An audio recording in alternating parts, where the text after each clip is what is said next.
चलिए आज हम देखने जा रहे हैं बिहार बोर्ड में क्वेश्चन पूछा गया। क्वेश्चन आपको दिख रहा होगा।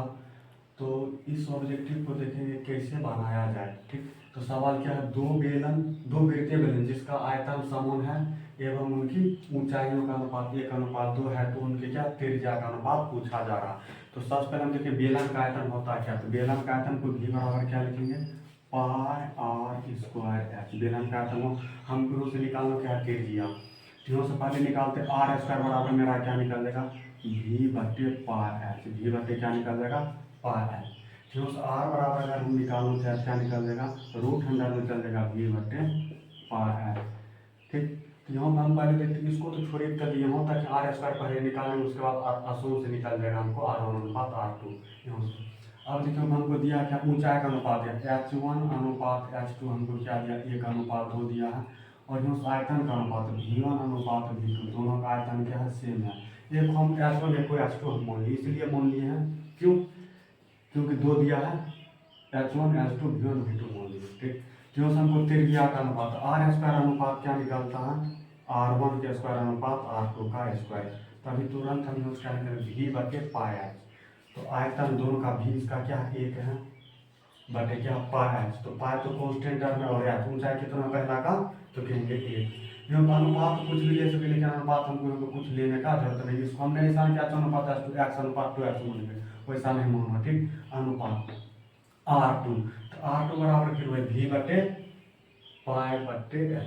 तो भी लेना है, अब पाई पाई तो रह जाएगा मेरा, उसके बाद एच। एच यहाँ पे क्या है, यहाँ पे दूसरा लिखे ना, तो दूसरा का क्या है ऊंचाई 2, यहाँ पे क्या जगह 2। ठीक, और यहाँ पे भी कितना है, आयतन दोनों का सेम है, यहाँ पे एक रह जाएगा। जो हम क्या लिखेंगे, पाई से पाई क्या हो जाएगा कैंसिल। तो यहाँ से क्या निकल रहा हमको R1 स्क्वायर अनुपात R2 स्क्वायर क्या निकल जाएगा, कोनों को निकलो 2:1। यहाँ से R1 अनुपात R2 मेरा क्या निकल जाएगा, यहाँ पे स्क्वायर था, स्क्वायर खत्म तो रूट हो जाएगा, तो √2 अनुपात बोले तो 1 हो जाएगा। आंसर बी होना चाहिए। ठीक, इस प्रकार का कोई भी सवाल आए, यहाँ पर आयतन का अनुपात वैसे 1:2 देते, हो सकता है 2:3 दे देते, यहाँ पे 2 लिखते, यहाँ पे 3 लिखते। यहाँ हम सभी चीज को बता दिए कि उसे त्रिज्या कैसे निकालेंगे, उस पर सबका मान रख देना था। ठीक, चलिए अगला क्वेश्चन अब फिर है, यहाँ पे आयतन का अनुपात हमसे पूछा जा रहा है और यहाँ पे क्या उनकी त्रिज्या का अनुपात दिया है एवं उसकी ऊंचाई का अनुपात दिया है। आयतन बेलन का क्या हो जाएगा मेरा, v बराबर पाई आर स्क्वायर है।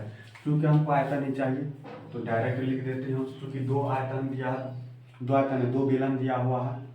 क्या देगा, पहला बेलन को मान लेते हैं V1, दूसरा का अनुपात V2।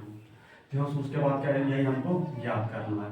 यहाँ पे दिया हुआ क्या त्रिज्या R1 अनुपात R2 हमको कितना दिया है, 1:2, और ऊंचाई का अनुपात दिया 5:6।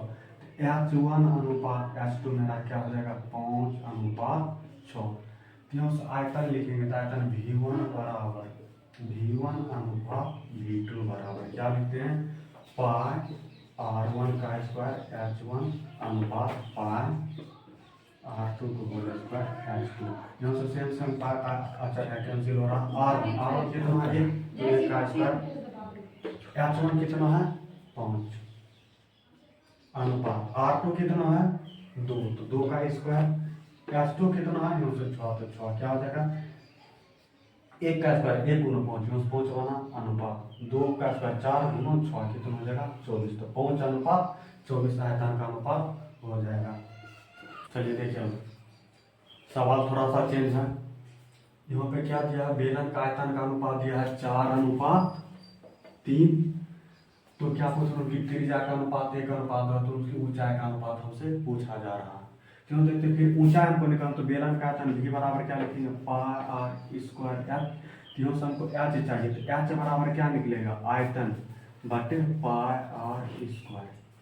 ठीक, अब हम देखते हैं हमको दिया हुआ क्या क्या, यहाँ पे दो बेलन है, तो मोल पहला का आयतन V1 दूसरा का क्या V2, और दोनों का अनुपात कितना दिया है 4:3 बराबर लिख देते हैं। क्या V1 अनुपात क्या निकलेगा मेरा यहाँ पे 4:3। उसके बाद फिर आगे क्या दिया, त्रिज्या का अनुपात, अगर एक R1 है तो दूसरा को हम R2 मान लेते, क्या त्रिज्या का अनुपात 1:2। ठीक, तो हमसे क्या पूछा जा रहा, उनकी ऊंचाई का अनुपात हमसे पूछा जा रहा। तो ऊंचाई बराबर हमें क्या निकालेंगे, V बटे पाई आर स्क्वायर। तीनों से क्या निकल जाएगा, यहाँ सोचा H1 अनुपात H2 बराबर क्या निकल जाएगा V। तो पहला के लिए हम क्या लिखेंगे V1 बटे क्या हो जाएगा यहाँ से पाई R1 का होल स्क्वायर अनुपात V2 उसके बाद पाई R2 का होल स्क्वायर। यहाँ पर कांस्टेंट टर्म में रखा पाई का दोनों सेम सेम दोनों क्या हो जाएगा कैंसिल। अब आगे देखिए V1 कितना है 4 है, R1 कितना है मेरा कहेंगे 1 है तो 1 का स्क्वायर हो जाएगा यहाँ से अनुपात। V2 कितना है मेरा 3 है, उसके बाद R2 का स्क्वायर R2 मेरा कितना हो जाएगा 2, तो यहाँ पे क्या हो जाएगा 2 का स्क्वायर। तो क्या हो जाएगा यहाँ सब कौन कौन गुणों कर देते हैं क्या हो जाएगा 2 2 दूनी 4 4 तो क्या हो जाएगा 16 अनुपात। यहाँ पे क्या हो जाएगा 3 गुना 1 का स्क्वायर तो 3 गुना यहाँ पे क्या हो जाएगा 3, तो इसका आंसर क्या हो जाएगा 16 अनुपात 3। अब यहाँ पे देखिए एक चीज और है कि जिस आयतन का अनुपात या 4 अनुपात इसको 4x बटे 3x लिखा जा सकता है, और यहाँ पे त्रिज्या का अनुपात क्या 1 और 2 तो इसको y बटे 2y लिखा जा सकता है। तब जाकर क्यों लिखते, लेकिन उसको इसीलिए नहीं लिखते यहाँ पे स्क्वायर करें यहाँ पे स्क्वायर करें तो y वाला क्या खत्म हो जाएगा, यहाँ से x स्क्वायर यहाँ से x बनेगा तो उस दोनों का आ जाता खत्म। इसीलिए हम यहाँ पे इस प्रकार लिखना उचित नहीं समझते। ठीक, अगला क्वेश्चन देखें हम फिर।